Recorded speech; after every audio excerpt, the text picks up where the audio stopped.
Dynamite on a Wednesday night. You know what we about to do. On this show, we got the 5th straight TNT title defense for Darby Allin on Dynamite. We got two guys getting a one-up on our world champion. And we got the parlay between the Inner Circle and the Pinnacle leading into Blood and Guts next week. I gotta run through it all for you, man. My name is Jordan Moser, and this is your AEW Dynamite recap and review.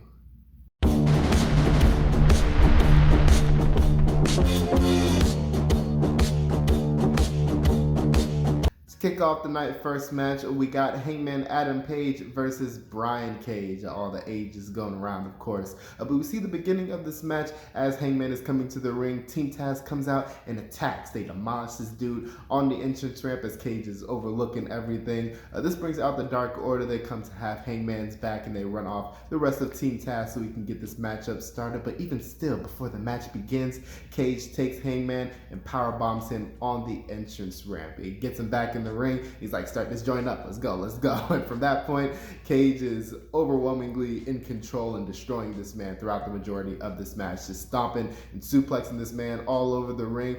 Hangman got a bit of offense in early on, and especially at the end, he rams Cage into the ring post on the outside and hits a nice little moonsault from the second rope to the outside as well. But we see the end as he's going for that buckshot lariat. He's caught with an F5 and planted, and Cage also hits that drill call for the 1-2-3 and the win for Brian Cage over the number one ranked wrestler in AEW at the moment. That's his first singles loss of the year. But this was a nice, pleasant surprise, and I'm actually glad that it happened. I thought Page was ascending too quickly. I thought it was at this point where he was kind of stagnant in his winning ways, and it really wouldn't make much sense for him to challenge Omega as the number one contender at this point. So having Cage beat him and kind of having Page kind of renew hostilities with Team Taz, maybe to team up with Christian Cage, who knows, we'll see. But yeah, definitely a nice way to kind of set up just the hostilities between those two teams and what's going on. Definitely a way to kind of get Page outside of the world title picture for the time being. So yeah, big fan of this. Not too big of a fan of the match, kind of went slow for the most part, but definitely a fan of the storytelling aspect, definitely. Next match up, we got the AEW Tag Team Champions, the Young Bucks, against Mike and Matt Seidel. The Seidels have a bit of control here early on from a technical standpoint, just using those submissions and moves in the ring, but also with some high-flying tag team moves as well. But Mike is caught by a super kick from Matt Jackson as the Young Bucks kind of take control going into picture-in-picture. Coming back from break, and Mike is getting worked over by the Young Bucks. So we eventually see the Young Bucks kind of switch places like they're twins, and Knox just goes along with it. And that doesn't make any sense, but I'm gonna let this happen once, no more times. Don't do this again, please.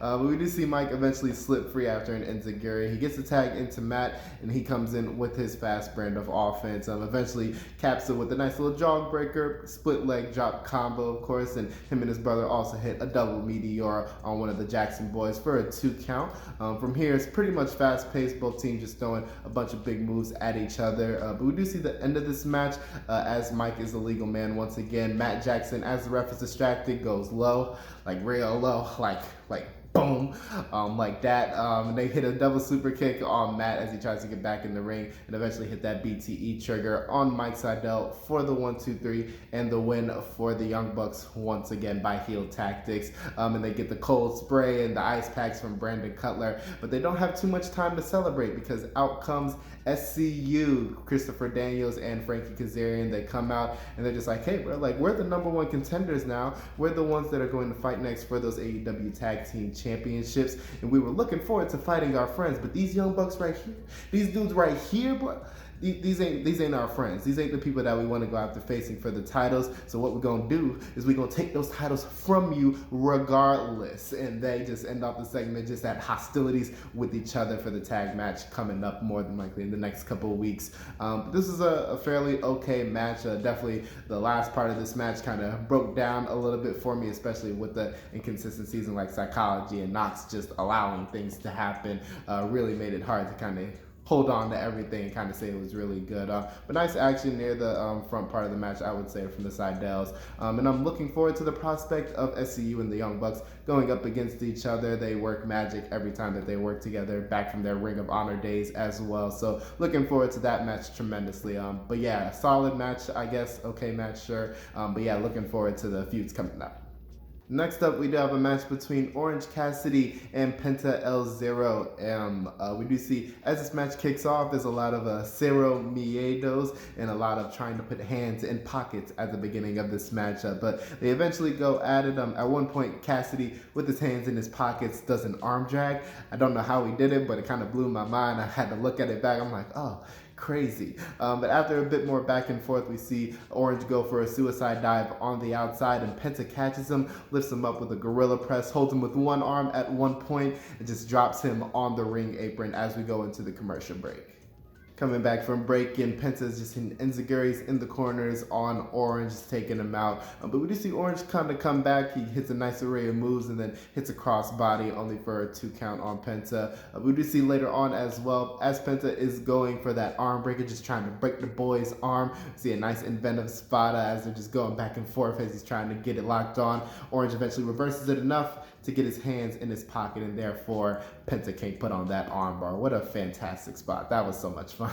But we do see later on they're just trading thrust kicks and super kicks with each other. Penta eventually gets the most of these super kicks and hits that Canadian destroyer, but he doesn't get the pin on Cassidy, and Cassidy eventually hits the beach break only for a 1 count as Penta kind of gets that shoulder up beforehand. After a little bit of back and forth, we do come to the end of this match. We see Alex as he gets up on the apron just trying to distract Orange and Trent and the referee and everybody. He gets thrown in the ring by Cassidy.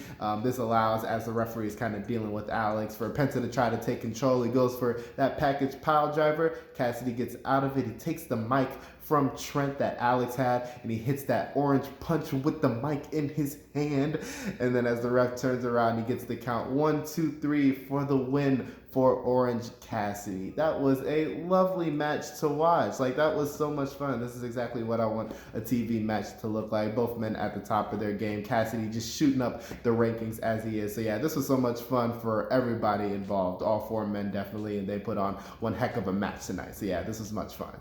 And coming up next, we got the Parlay Baby with the Pinnacle and the Inner Circle just leading into Blood and Guts next week. Looking forward to it. We see the Pinnacle, they enter with the security looking all tough and mean and cool. And then we see the Inner Circle come through on the bikes looking all tough and mean and cool. Like, everything was coming together with these entrances, definitely.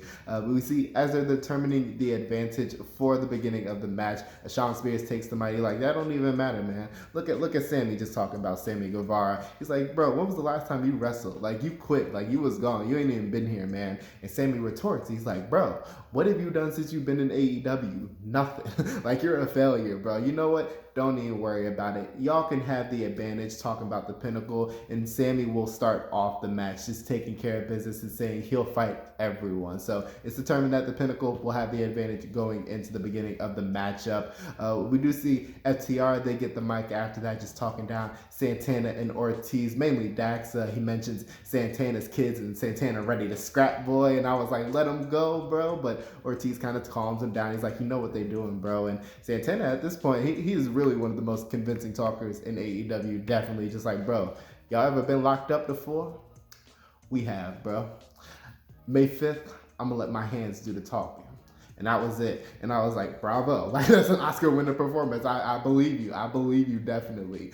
But then we see, as it kind of cap off, MJF and Jericho go at it. We see MJF just saying thank you to Jericho for everything that he's done for AEW. But he's going to take his spot. You know, he's going to take the heavy burden that is on his shoulders from coming out every week and trying to pretty much hit a home run every time he comes out on stage or in the ring or anything like that. He's gonna take that mantle from him. He's gonna take his crown, and he's gonna take his spot as well come Blood and Guts. And Jericho, comes back and retorts with a beautiful promo, just going off of pretty much everything that MJF has said about him. Talks about the 25 years and just curtain jerking at WCW, but all that 25 years, that's what got Jericho to where he is today, with the respect that he has today from working in the Japan and the WCW and the Germany and the Mexico. Like, that's what got him here. That's what respect is all about. And you want to talk about family, MJF? You want to talk about family? Y'all been together for 3 months, bro. Inner Circle's been here since day one. This is family right here. You don't know nothing about that, do you? And then he just ends off just saying like, hey, May 5th is going to be a day for violence, not love, not nothing like that, violence. And we're looking forward to it, and they all just like face down and get close with one another as they kind of leave the ring and end the segment off. But this is how you build a go home show. This is how you build a go home show segment. Like, this is beautiful. This is what we need every single time for big matches like this, segments like this that kind of build the anticipation. They ain't even have to fight. They ain't even have to touch each other for the tension to just build coming into Blood and Guts, one of the most important matches that we'll see in AEW in a minute. So I'm definitely looking forward to the match next week, but this was a fantastic segment to just build and kind of put that final nail in the coffin for this match coming up. I'm looking forward to this tremendously. Next up, we're supposed to have a match between Eddie Kingston and MT Nakazawa, but Eddie's not with that. He comes to the ring, he calls out Kenny Omega. He's like, come on out, Kenny. Don't make me worry about this. I got to deal with him.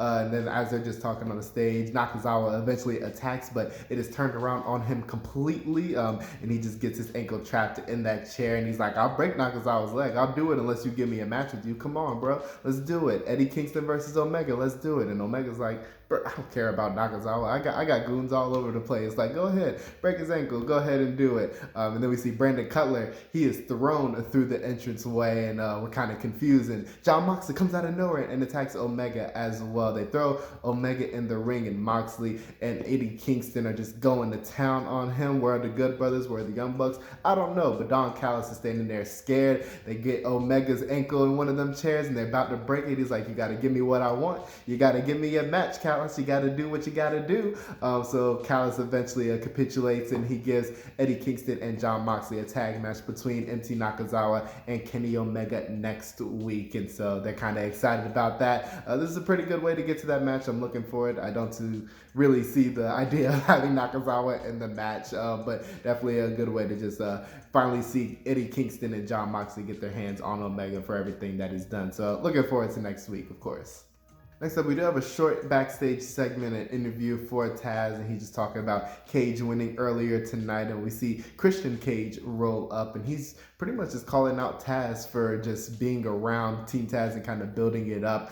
He says, you're pretty much leeching off of these young guys who we already know are going to do great things in the future, but you can't do any of those things anymore. You're mad at me that I came back after 7 years and could still do these things when you are just pretty much leeching off of others, and that eats at you, that gets at you, bro. And so this segment just kind of renewing tensions for Christian Cage and Taz coming up for the next couple weeks. Hopefully that leads to something at Double or Nothing. It'll be funny if we see Taz actually get back in the ring just based off of these statements. I don't think that'll happen, but that'll be fun to see. But yeah, very interesting little segment, and see where it kind of leads in the next couple weeks. Up next, we got a match between Chris Statlander and Penelope Ford. We see them wasting no time just going for a physical back and forth start to this matchup, just trading moves. That's until we see, as they're fighting on the ring apron, Penelope Ford, she goes for that springboard knees on Chris Statlander on the apron and connects with it, and she falls to the floor below as we go into the commercial break. Coming back from break, and we see Statlander just getting the best of Ford with some shots. Eventually caps that off with the lariat and a nice little lifting, spinning power bomb for a 2 count. We see Ford try to start to come back. She hits a nice little kick near the end of this match, only for a 2 count as well, just looking for the 3. But we do see, as the end of this match comes, she's going for a handspring off of the ropes, and Statlander catches her, and she's ready to do that Big Bang Theory. Sabian gets up on the apron, and Cassidy is just like, no, bro, get down. You're not doing this. And Statlander goes through with it. She hits that Big Bang Theory for the 1, 2, 3, and the win for Statlander, just as she's building momentum in this AEW's women's division since she's been back a couple weeks ago. But yeah, this is an okay match, kind of just to show off Statlander and kind of renew hostilities between her and Ford that kind of happened before she went on hiatus for her injury. So definitely a good revenge win for Statlander as she continues to build momentum. Next up, we got a 6-man tag match. We got the Nightmare Factory, QT Marshall, Nick Camarado, and Aaron Solo against the family, Dustin Rhodes, Billy Gunn, and Lee Johnson. All teams are just brawling at the beginning of this match before they even get into the ring and kick things off. We finally settle down and we do kick things off, and Nick Camarado is in the ring and he is not going down, and pretty much nobody can take him down at this point, as we see through the beginning part of this match. As we go into picture-in-picture, we come back. QT and Dustin are in the ring and they're just going at one another. QT kind of gives a nice kick to Billy on the apron, and that distracts him enough for Dustin Rhodes to go ahead and hit a power slam. We see him tag Lee Johnson into the match, and Lee comes in a flying, boy. Like, it was really fun to watch him go. He eventually caps off his nice array of moves on the other side, just with a nice corkscrew plancha over the top rope. Boy, was that an amazing move that he did right there. We do see later on, as the end of this match comes, a go-go as the ref is distracted, hits Lee Johnson with that punch that still does not look good. I don't know why they're trying to get that over as a force. It needs to look more convincing, definitely. But he gets Lee Johnson with that punch as he's doubled over and rolls back into the ring. Gets one on Billy Gunn on the outside as well, and QT Marshall pins Lee Johnson for the 1-2-3 and the win for the Nightmare Factory, and they just celebrate and stuff like that. They go to the back, and eventually the Gun Club, they come out, Billy Gunn's sons, and they start to take it to QT Marshall before the rest of the factory comes back out as well. It just takes care of the Gun Club as they're fighting in the ring. QT is like, let's get out of here. I'm going to the bus. I'm getting out of here, baby. So he's going to the bus, and we see as he opens it, he gets kicked off, and it's Cody Rhodes. Cody Rhodes has returned to Dynamite, and he just takes care of QT, and they're just fighting all around that bus area. Eventually end up on the top of the bus, and he just gets a finger 4 on him on top of the bus and stands tall. He's flexing. He's got his shirt off. He's like, yeah, this is what I'm here for. I'm back, baby. But yeah, this is a pretty interesting match. Not going to say it was the best or anything like that, but pretty serviceable for everybody. Lee Johnson definitely stood out among everybody. He's definitely improved a lot in the ring. I see why he's the star pupil of the Nightmare Factory, as they were kind of talking about him. It's good to see Cody back. You know, he was off for a couple of weeks, but now he's here kind of inserting himself into the feud that I guess he's supposed to care about for some reason, because I wouldn't care if I was him. But yeah, definitely good to see him back and how this kind of goes forward for the next couple of weeks. And we see he's fighting QT Marshall next week, so looking forward to that. But yeah, definitely serviceable stuff here all around, I would say. We see up next in a nice little backstage segment, Miro destroys Kip Sapien. That's all we got. I don't know specifically why, but he just destroys him, leaves him laying in the locker room. He destroys his wrist in the door, and that was pretty much it. Come on, Miro, be the monster. Come on. And last up in our main event, we see Darby Allin defending the TNT Championship for the 5th week in a row on Dynamite against Preston 10 Vance of the Dark Order. We see at the beginning 10 just using that strength to his advantage. He definitely has a strength advantage over Darby Allin, and Darby is just trying to chop him down in those legs as much as he can, but Darby comes flying off, and he just hit with a shoulder block from 10 as we kind of go into our commercial break.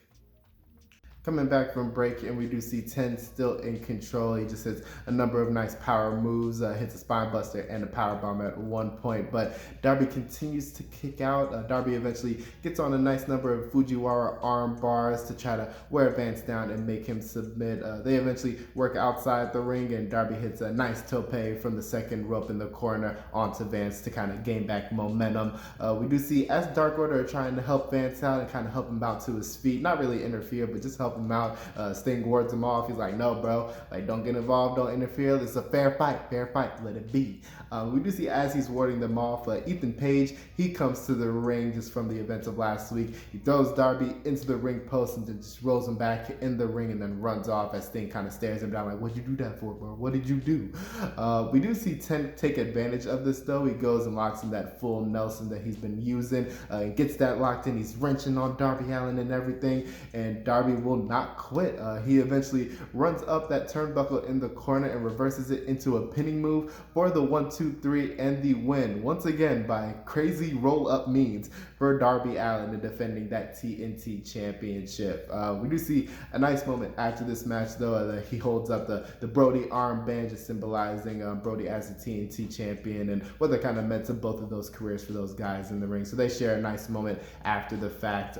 We do see as Sting and Darby are in the the ring kind of celebrating. Ethan Page shows back up, and Scorpio Sky is not far behind, and they just take out both Darby and Sting in the ring, continue to wail on them, eventually locking in that heel hook on Sting for a number of moments. That's until Lance Archer and 10 come back out and kind of run them off to end the show off. But yeah, this is a really nice match, a really nice touching tribute to Brody Lee and just what they meant for both of those guys' careers in the ring and how they kind of come forward from here since his death. And so it's been really awesome tribute just for those two to just kind of go out, and both guys have improved in the ring tremendously, especially 10 just getting a main event match on Dynamite. Like, that's awesome stuff. And so just everything with this was fantastic. Definitely don't know where the stuff after the match is kind of leading, just in terms of like allegiances and stuff like that, but just good stuff for the match for that main event involved. So definitely a good way to end the show in this week of AEW Dynamite.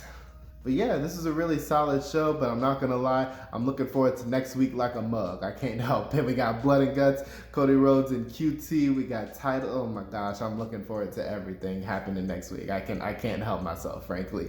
But yeah, this is an awesome show, just a lot of stuff just progressing in terms of feuds, leading into Double or Nothing, and especially Blood and Guts next week. The Parlay, that's Chef's Kiss. That's how you build a closing segment for a pay-per-view on a go-home show. Like, that is fantastic stuff. So looking forward to everything going on next week and the weeks next up. But yeah, this is an awesome episode of Dynamite. You are going to catch me later on just doing other videos and such and things of that nature. But that's going to be it from me. I'm out. Peace. Good night, because I am tired. I'm going to sleep. Y'all take it easy.